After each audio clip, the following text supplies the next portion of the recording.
Sint Maarten to manage vervet monkey population.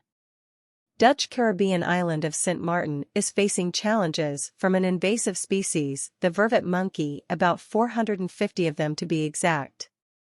How the growing population of vervet monkeys will be kept under check has led to anger on social media, as in December 15, 2022, a local news site reported that the monkeys were going to be trapped and euthanized, with the fate of the monkeys since being picked up by foreign media, leading to more outrage online. On social media, one Facebook user left a comment for Nature Foundation St. Maarten and a link to the news article, with the user questioning whether getting the animals fixed could be an option. Yes, as a matter of fact, we have to give detailed reports on what we do with all government subsidy from both Teat and Vromi. It is a little unclear whether you have read the full article you linked here. As stated there and above, the Nature Foundation gave management options. Our office did not choose what program to be funded. The goal is also to manage the population, not, as this clickbait article title states, to destroy entire population. We are aware of the vacuum effects, but thank you, again, management, also stated in the article you linked, is the goal. Hopefully this is informative for you and you can move forward with assisting for funding for a spay and neuter program. We look forward to the results.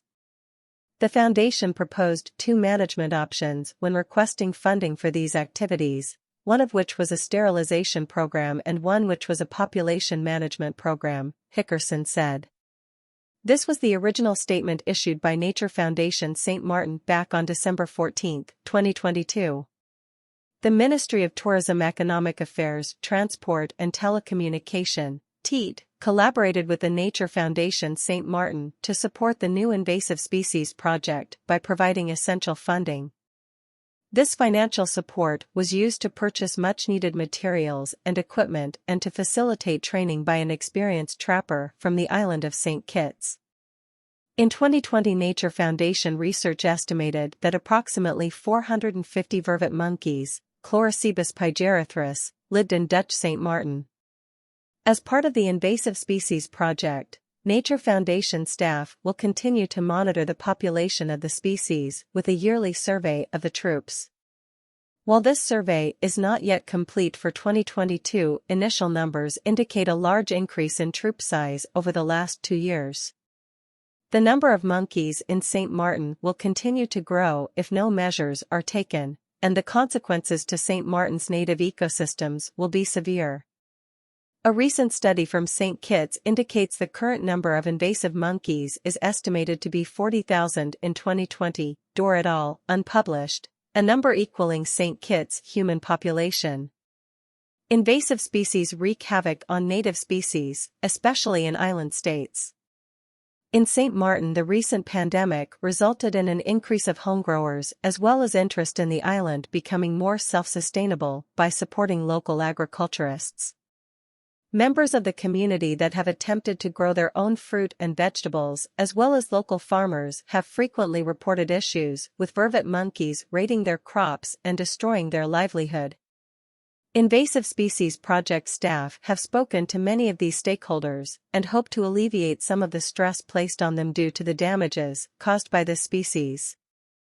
The support from the Ministry of Teat has been essential for the success of this project, said Terrestrial Ranger Eusebio Richardson. We were able to learn from an established trapper in St. Kitts the most effective management practices.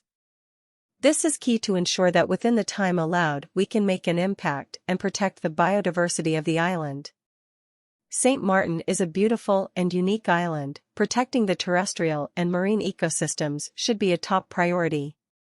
The support of the Ministry of Teat for the Invasive Species Project is instrumental to the success of the works, enabling the staff to execute tasks needed to manage the species population. Through the work with the visiting expert, the Nature Foundation staff was able to develop trapping methods which have been perfected through years of species management on St. Kitts. Trapping techniques were shared, and locations were scouted to ensure that Foundation staff could quickly become effective and impactful throughout these works. We are incredibly thankful to the Ministry of Teat and the staff who have been working with us to make this support a reality. We look forward to working towards more collaborations and joint projects in the future, said Nature Foundation manager Leslie Hickerson.